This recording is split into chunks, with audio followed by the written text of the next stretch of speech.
তুমি বুঝতে পারছো না লীলকান্ত, সামনে ইলেকশন, এই মুহূর্তে যদি আমার লোকজনকে আমি পাঠিয়ে যদি ধানু ঘোষকে মার্ডার করে দিই না, প্রচন্ড ভারী পড়বে আমার উপরে। আপনি বুঝতে পারছেন না কেন? বিকাশ দত্ত বাবু, আমি বুঝি বলেই আপনার কাছে এসেছি। আর আপনি যদি আমার কাছ থেকে 5 লাখ টাকা নিয়ে যদি ধানু ঘোষকে মার্ডার করেন না, তাহলে আপনার কিছুই হবে না। সে তো আমিও জানি গো, কিছুই হবে না। ইলেকশন না হওয়া পর্যন্ত আমি কিচ্ছু করতে পারছি না। চেষ্টা করে দেখুন না একটু। তুমি বুঝতে পারছো না লীলকান্ত, এই সামান্য জিনিসটাকে নিয়ে না এমন প্রচার করবে, আমার চেয়ারে বসে থাকায় তখন দুর্ভরসা হয়ে দাঁড়াবে। ধানু ঘোষ তো মার্ডার হবে, আপনি অত ভেঙে পড়ছেন কেন? কাজ তো করবো আমি। আপনি আছেন বলেই তো নিশ্চিন্তাতে দুবেলা দুমুঠো ভাত খেয়ে আমি রাত্রে ঘুমিয়ে থাকতে পারি। কোনো টেনশন করবে না, আমিও একটু ফ্যামিলিগত চিন্তাতে আছি। আবার এই মার্ডারের চিন্তা যদি আমার উপরে চেপে যায় না, তাহলে আমার রাত্রে ঘুমটাই আর হবে না। তাই বলছি দিন দশেক একটু ধৈর্য ধরে থাকো। দিন দশেক পর ওকে আমি মার্ডার করে আম গাছে টাঙিয়ে রেখে দেবো। সে ঠিক আছে, আম গাছে টাঙিয়ে রাখুন আর জাম গাছে টাঙিয়ে রাখুন, কিন্তু মার্ডারটা খুব শিগগিরই করতে হবে। বিকাশ দত্ত সাহেব আছেন? হ্যাঁ আছি, কে? আমি ভিতরে আসবো? এসো। ইজি মেঘ না চাইতেই জল।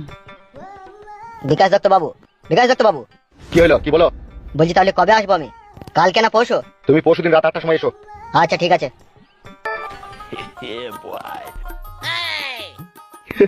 কিছু বলবে নাকি? বলতে তো অনেক কিছুই চাই, তা কি আপনি শুনবেন? তোমার কথা শুনবো না তা কি কখনো হয়? বলো বলো বলো। আমার একটা কাজ করে দিতে হবে আপনাকে। কি কাজ করে দিতে হবে? বলো কি কাজ করে দিতে হবে? লজ্জা করছো কেন? বলো। আমার কাজটা আপনি করবেন তো? আগে বলুন। হ্যাঁ করব, তাহলে আমি বলবো। অবশ্যই করবো, আমি না করলে আমার বাপ শুধু করবে, আমার 14 গোষ্ঠী করবে। বলো কি করতে হবে?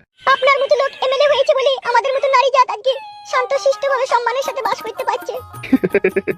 না হলে আমাদের মান সম্মান নিয়ে যে কি যে হতো তা আমরাই বুঝতে পারছি। আপনার মতো ভালো মনের মানুষকে আমরা সারা জীবন এমএলএ হিসেবেই দেখতে চাই। থাকবো থাকবো, তোমরা পাশে থাকলে সারা জীবনে আমি থাকবো। তা বলো কি উপকার করতে হবে তোমার? বলো বলো কি উপকার করতে হবে, বলো। এইখানে 20টা খাইলে হবে না, ওকে চলে বলে বাড়িতে ডেকে গিয়ে ওকে 20টা খাইতে হবে। কি ভাবছো বলো? আমি চাই বিকাশ দত্ত বাবু, আপনার মতো ভালো মনের মানুষ আমার একবার বাড়ি আসুক, আর বাড়িতে আপনাকে আমি খাসির মাংস দিয়ে ভাত রান্না করে খাওয়াবো।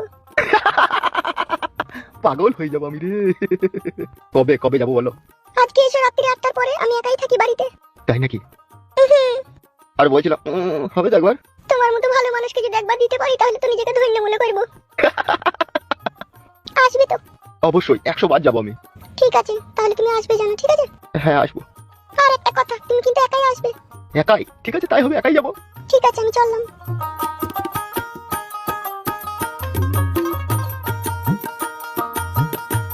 ভগবানের জবাব নাই, কার ঘরে কাকে চাপিয়ে দিচ্ছি।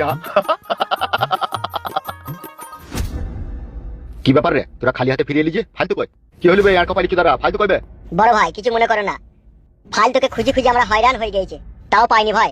রাস্তার এই মাথা থেকে ও মাথা, নদী নালা রাস্তাঘাট বন জঙ্গল তন্ন তন্ন করে খুঁজেও তাকে পাইনি। মাথাই নষ্ট। আর এই মনে কিন্তু আমার অনেক কষ্ট রে।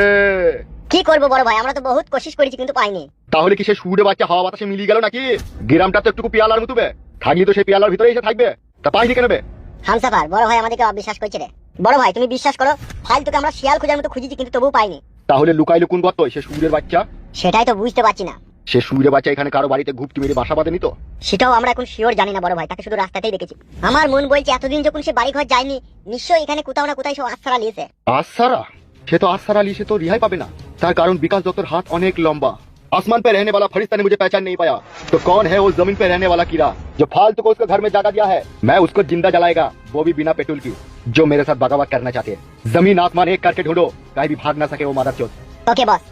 Okay let's go, come fast. Yes boss.